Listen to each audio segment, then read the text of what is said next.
Amém. Alguém poderia, na verdade, deveria, sinceramente, agradecer a Deus por chegar em dezembro vivo, por chegar em dezembro. A gente tem que agradecer a Deus por ter sobrevivido ao home office, ao distanciamento social, por ter ficado 24 horas, durante meses, convivendo com o cônjuge, com os filhos, sem perder a sanidade, não é verdade? Muitos motivos para agradecer ao Senhor. E, sinceramente, a gente pode e deve agradecer sim a Deus. Senhor, obrigado pelo seu amor, por ter me trazido até aqui nesse dia vivo. Obrigado por ter me livrado da morte. Amém. Mas, irmãos, e os queridos que faleceram? Pessoas que a gente conheceu, amou, que ao longo desse ano partiram. Foram sepultadas debaixo de lágrimas, de sofrimento. Algumas famílias foram privadas até de ficarem perto dos seus queridos. Será que essas pessoas não eram amadas pelo Criador? Será que a gente pode fazer essa relação? Será que o término de nossa passageira existência aqui, nesse planeta, pode ser um sinal de que Deus não nos ama? Ou que essa pandemia terrível conseguiu nos separar do amor de Deus? De forma nenhuma. De forma nenhuma. Por favor, abra a sua Bíblia ou ligue a sua Bíblia na carta do apóstolo Paulo, escrita para os Romanos, no capítulo 8. Você que está em casa nos assistindo pelo YouTube, seja igualmente alcançado e abençoado pelo Senhor, que Deus fale com você nesse momento. Romanos 8, a partir do versículo 31.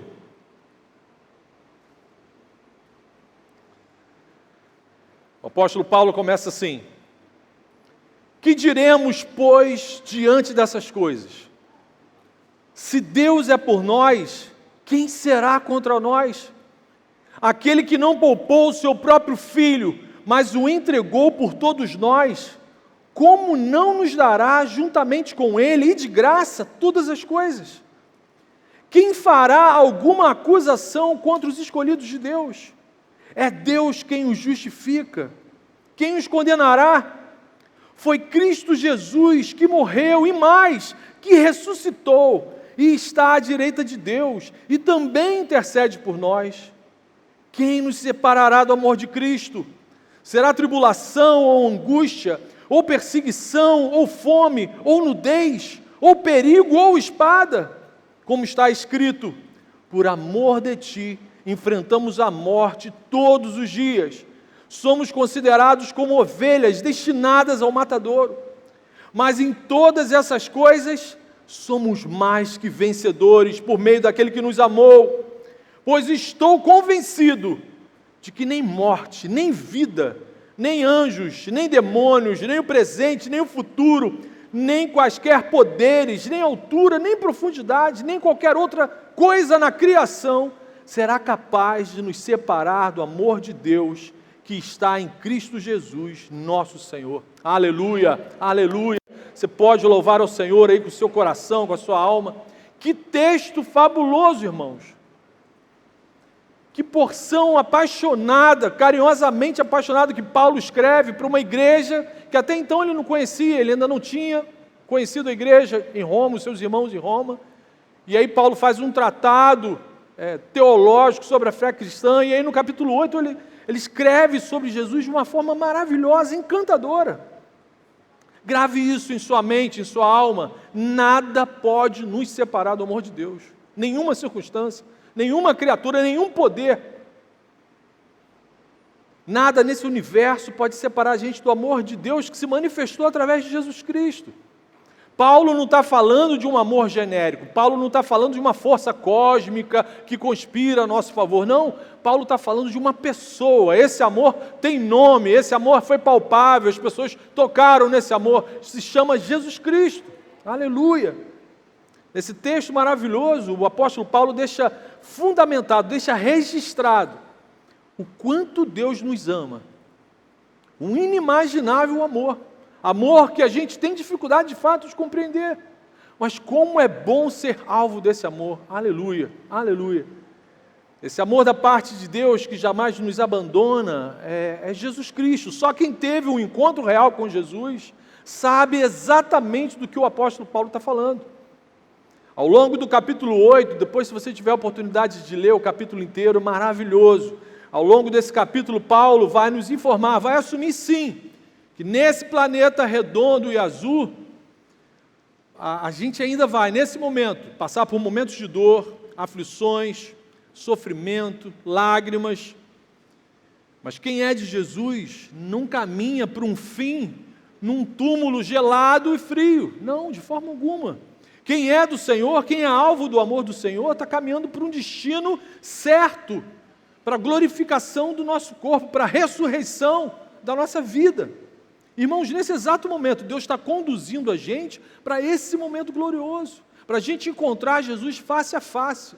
A cada dia que passa, mais perto fica do momento, da apoteose, do fim da história da humanidade, da forma como a gente conhece, e do nosso encontro com Jesus. Você tem consciência disso? Você lembra disso de vez em quando? Que a cada dia que passa, a gente está ficando mais perto, mais próximo, de estar face a face com o nosso Senhor. Isso é maravilhoso, meus irmãos. A gente vive sim hoje, no mundo caído, cheio de Covid, tendo que usar máscara, tendo que viver num distanciamento social, mas também está cheio de gente morrendo por causa de fome. Um mundo que está cheio de líder corrupto, supremos juízes corruptos, gente que deveria abençoar a gente, que amaldiçoa a gente. Então, de fato, a gente está no mundo mau, no mundo caído. Mas aqui nesse texto, Paulo está falando, Paulo declara que mesmo enfrentando a morte todos os dias, nada pode nos separar do amor de Deus, que está em Cristo Jesus. Graças a Deus, glória ao Senhor. Nossa segurança não está em pensamento positivo, em autoajuda, não, está na ajuda do alto, na intervenção do alto. Esse trecho que a gente leu provavelmente é uma das porções mais lindas da argumentação do apóstolo a respeito de Jesus e do amor de Jesus por cada um de nós. E aí Paulo vai apresentar 5 argumentos, ele cria 5 pensamentos para solidificar tudo que ele está falando de Jesus, do amor de Jesus por nós. Paulo vai provar que ninguém, muito menos um vírus, pode causar algum tipo de ranhura, de ruído, de separação no amor de Deus por nós. A primeira argumentação que Paulo vai trazer para a gente sabe por que ninguém pode nos separar do amor de Deus? Porque se Deus é por nós, quem será contra nós? Quem será contra nós? Versículo 31. Que diremos, pois, diante dessas coisas, diante desse mundo caído, diante desse caos? Se Deus é por nós, quem será contra nós? O Criador do universo me ama de uma maneira inimaginável, que eu não consigo mensurar, que eu não consigo discernir. Minha mente não consegue entender tanto amor. Mas Deus provou esse amor de forma concreta. João 3,16. Deus tanto amou o mundo que deu seu Filho unigênito. Então não foi uma promessa, foi uma realização, prova concreta, palpável desse amor. Por vezes, a gente olha as circunstâncias, momentos difíceis, a gente reclama, lamenta, às vezes murmuramos, ficamos até com raiva de Deus, quando tudo, na verdade, está acontecendo em nosso favor. Amém? Por mais que a gente tenha dificuldade de entender, de compreender, Paulo afirma isso, versículos antes da passagem que a gente leu, ainda em Romanos 8, se você tiver com a Bíblia aberta, Romanos 8, 28. Olha aqui que Paulo afirma, como se já fosse uma informação de conhecimento geral. Sabemos que Deus age em todas as coisas para o bem daqueles que o amam. Amém. Amém. A conclusão é óbvia. Se Deus é por nós, quem será contra nós? Essa pequena expressão, essa pequena pergunta retórica resume toda a história da redenção. Paulo conseguiu, numa pergunta, uma expressão, uma frase pequena, resumiu toda a história da redenção. Se Deus está do nosso lado e provou o seu amor nos dando Jesus, quem poderá nos resistir? Quem vai conseguir frustrar algum plano de Deus para a vida da gente? Quem vai conseguir alterar um decreto de Deus para com a nossa vida, para com a nossa história? Não tem, não tem. Se Deus é por nós, quem será contra nós? Se o Rei, Senhor do Universo, me ama, me escolheu, me chamou, entregou Jesus para me lavar, me livrar de todos os pecados, já decretou que eu vou passar a eternidade com Ele de forma graciosa, não existe nenhuma força nesse mundo caído que possa fazer oposição ao meu Senhor. Aleluia, aleluia, glória a Deus. E como que a gente pode ter certeza de que essa fala, de que essa argumentação apostólica é de fato verdadeira? A resposta está na segunda argumentação de Paulo, no versículo 32. Cristo morreu por nós. Cristo morreu por nós. Isso é prova cabal. Aquele que não poupou o seu próprio Filho, mas o entregou por todos nós, como não nos dará juntamente com Ele, com Jesus, e de graça, todas as coisas? A gente vê aqui uma argumentação em ordem crescente. Preste atenção. Se quando éramos pecadores, inimigos de Deus, vivíamos apaixonados pelo nosso egoísmo, ainda assim Deus não poupou o seu próprio Filho e nos entregou Jesus por amor? Agora então que somos filhos, co-herdeiros de tudo que Jesus conquistou, você acha que Ele não dará para a gente tudo que a gente precisa nessa vida e para a eternidade? Você acha que Deus não dará o que é necessário para mim e você passarmos os nossos dias aqui nesse planeta e na eternidade? Jesus usa essa mesma argumentação quando conversando com os seus discípulos. Ele falou sobre a questão da ansiedade. Por que vocês estão ansiosos? A preocupação de vocês consegue acrescentar um instante sequer de vida a mais na história de vocês? Cara, descansa. Jesus falando para os discípulos, descansa. O Pai de vocês cuida dos pardais e do lírio. Como é que o Pai não vai dar para vocês o que vocês precisam? Então Jesus falando assim, descansa no Senhor, vocês estão debaixo do cuidado do Senhor. Deus sempre concede aos seus filhos muito mais do que a gente pede, muito mais do que a gente imagina e pensa para pedir para o Senhor. Amém. E aí Deus prova isso de uma forma inimaginável quando envia Jesus para a cruz do Calvário. É Deus falando, eu estou levando a sério o meu relacionamento com vocês. De fato, eu amo vocês de verdade. Não foi a traição de Judas que levou Jesus para a cruz. Não foi a covardia de Pôncio Pilatos, que sabia que Jesus era inocente, mas entregou Jesus lá para os religiosos. Não foi o ciúme e o ódio dos religiosos quem levou Jesus para a cruz, não. Foi o inimaginável amor de Deus por nós. Aleluia. No versículo 33, Paulo nos dá mais uma prova desse amor. O terceiro argumento que Paulo usa para provar que Deus nos ama é afirmar que Ele nos ama e nos justifica. Deus nos justificou. Versículo 33. Quem fará alguma acusação contra os escolhidos de Deus? É Deus quem os justifica. Aleluia, aleluia. A palavra justificar significa absolver, declarar livre de pecado. Você não tem culpa, você não tem mais pecado. E aí Paulo está argumentando, uma vez que o próprio Deus, com base no sacrifício de Jesus na cruz do Calvário, nos torna isentos, livres de qualquer culpa, livres de qualquer separação com Ele, qualquer injustiça, quem pode trazer algum argumento, alguma acusação que impeça Deus de nos amar? Paulo está falando, é Deus quem o justificou. Nenhuma criatura nesse universo pode inventar alguma coisa que invalide o amor de Deus por nós. E quem são os escolhidos de Deus? Todos os que ouvem a sua voz e o seguem são os escolhidos de Deus. Amém? Toda ovelha que ouve a voz do seu pastor e o segue é um escolhido de Deus. A Bíblia fala que Deus os escolheu antes da fundação do mundo. Antes de Deus falar, haja luz, Deus já tinha o nosso nome escrito na lista da vida. Aleluia, aleluia. A gente que está tendo percepção de muitas coisas agora. Mas essa história de amor começou antes da fundação do mundo. Aleluia.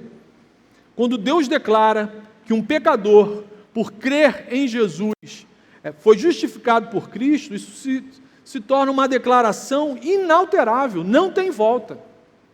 É por isso que a gente afirma aqui, com toda a convicção, para escândalo de alguns, que uma vez salvo por Jesus, salvos para sempre. Aleluia. Nenhum ser humano, nada consegue frustrar algo que Jesus realizou. Você consegue imaginar? Jesus realiza uma obra cósmica, eterna, e aí Marcão vai lá e estraga tudo. Ninguém consegue. Uma vez salvo por Jesus, você tem que saber quem te salvou, né? Que dependendo de quem te salvou, aí babou. Mas se você foi salvo por Jesus, uma vez salvo por Jesus, salvo para sempre. Aleluia, aleluia. Não existe força no universo que possa mudar essa realidade de amor. E aí Paulo, empolgado, fico imaginando Paulo escrevendo essa carta, chorando, empolgado, coração ardendo. E aí Paulo continua. Mais uma prova desse amor. A minha quarta argumentação, igreja em Roma. Cristo intercede por nós. Versículo 34. Paulo faz mais uma pergunta retórica. Quem os condenará? Foi Cristo Jesus que morreu, e mais, que ressuscitou, e está à direita de Deus, e também intercede por nós. Aleluia.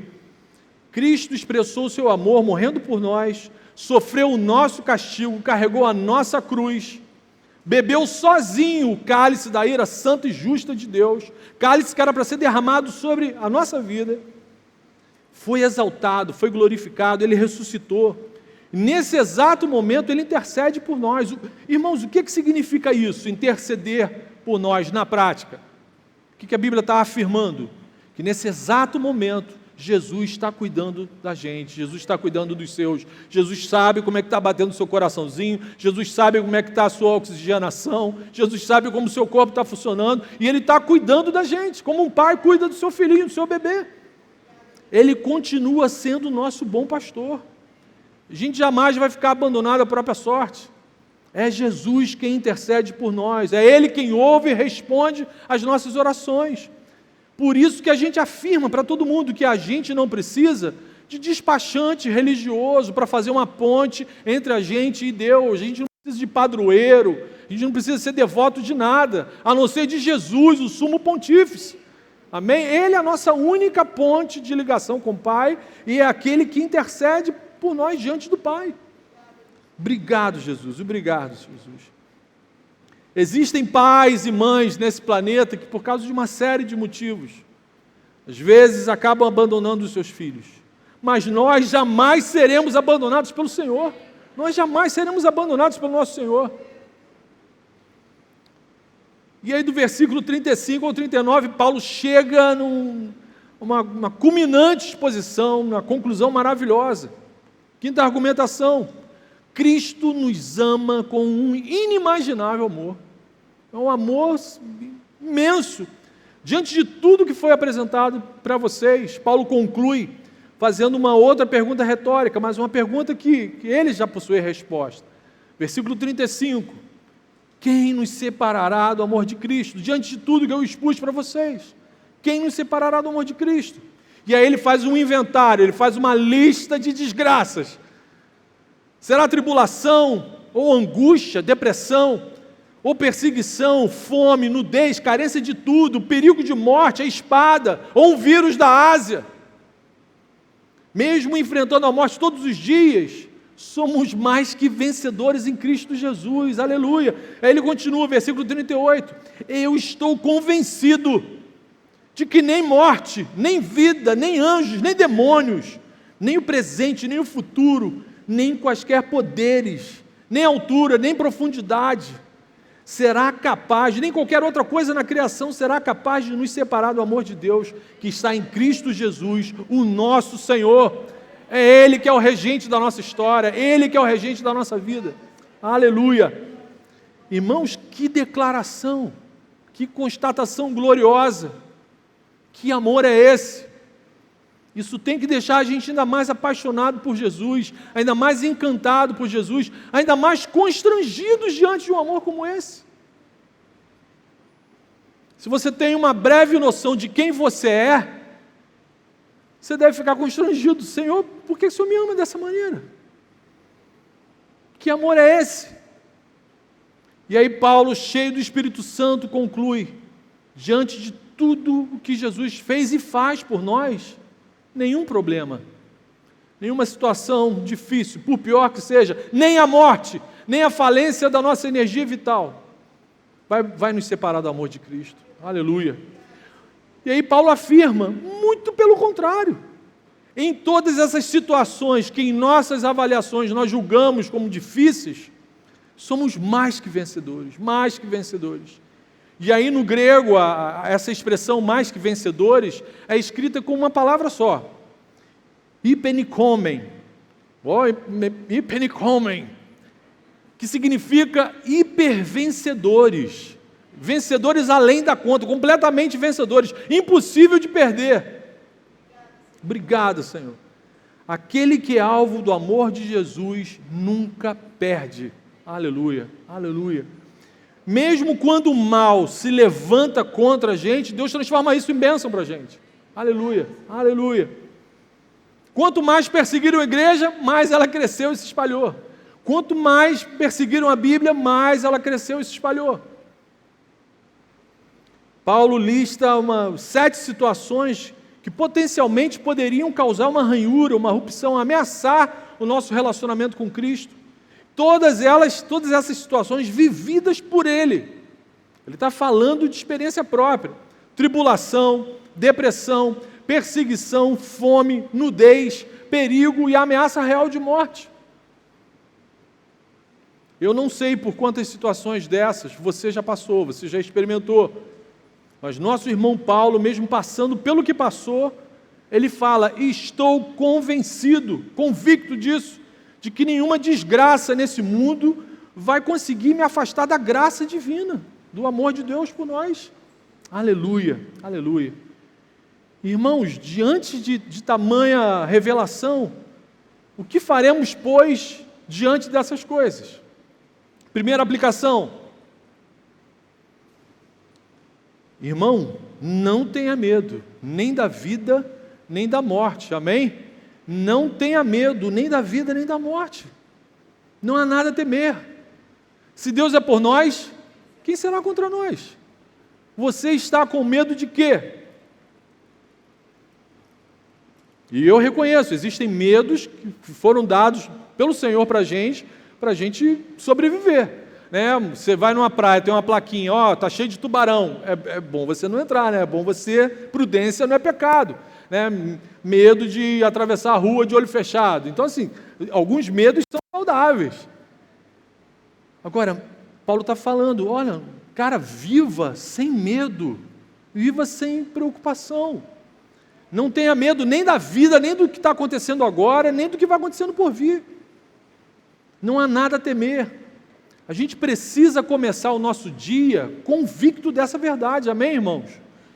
Você precisa começar o seu dia repetindo essa palavra paulina, se Deus é por nós, quem será contra nós? Obrigado, Senhor, por mais um dia que o Senhor me deu, de vitória na vida, na morte, obrigado pelo seu cuidado. Nada nem ninguém pode nos fazer algo que frustre o plano do Senhor sobre a vida da gente. O vírus até pode me levar para uma UTI, mas quem determina o momento que o meu coração vai parar de bater é o Deus que me deu a vida. Antes da minha mãe ter a noção de que estava grávida de mim, e olha que ela levou um tempão para saber que estava grávida, porque o médico tinha dito para ela que ela jamais engravidaria. Então a barriga dela começou a crescer, a última coisa que ela achava que era um filho. Então ela usou vários remédios, imaginem, né, uma mulher com o estômago crescendo, o que ela não botou para dentro para o estômago diminuir. Mas quando eu parei no útero da minha mãe, Deus já tinha contado todos os meus dias. Mesmo tomando remédio esquisito, mesmo fazendo raio-x para saber o que tinha dentro da barriga dela, o meu coração só vai parar de bater quando o Senhor, o dia que eu programei, agora vai parar de bater. Então não são as circunstâncias, não é um vírus, não, é Deus. É o decreto de Deus para a nossa vida. Então, meu irmão, não tenha medo. Não é o acaso, a gente não está solto aí no acaso, na sorte, não é uma virose maligna que vai ceifar a gente. Não há nada a temer. Óbvio, prudência, repito, prudência não é pecado, vamos nos proteger, vamos proteger o nosso próximo. Mas viver sem medo da vida, sem medo da morte. Deus deseja apenas o que é melhor para os seus filhos. A gente não precisa temer o passado, a gente não precisa ficar com medo das coisas que nós fizemos, do que fizeram para a gente não precisa ficar com medo do que está acontecendo hoje, nem do que vai acontecer amanhã. Pois a gente está seguro no inimaginável amor de Jesus por nós. As aflições desse mundo caído não regem a nossa história. Vou lamentar sim, vou chorar sim, vou ficar de luto toda vez que um ser humano passar por essa trágica experiência da morte. A morte é uma tragédia na nossa história.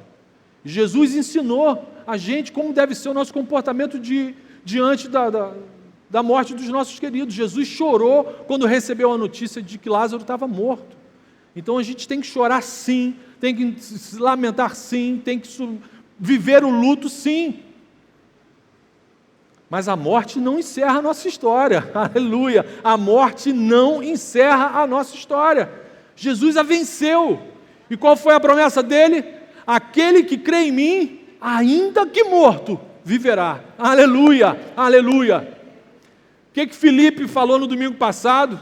Nós, diante do Senhor, nós é que somos os fantasmas, nós é que estamos vivendo num estado tênue, por isso que a Bíblia fala, a vida de vocês é como uma neblina, mas aquele que crê em Jesus, ainda que a neblina se dissipe, viverá, vai receber um corpo glorificado, vai passar a eternidade comigo, hoje mesmo estarás comigo no paraíso. Jesus deixou claro, você vai saber quem você é, onde que você está, vai estar comigo, você vai lembrar do que eu falei para você agora, você não vai virar um ser com lobotomia, quem sou eu?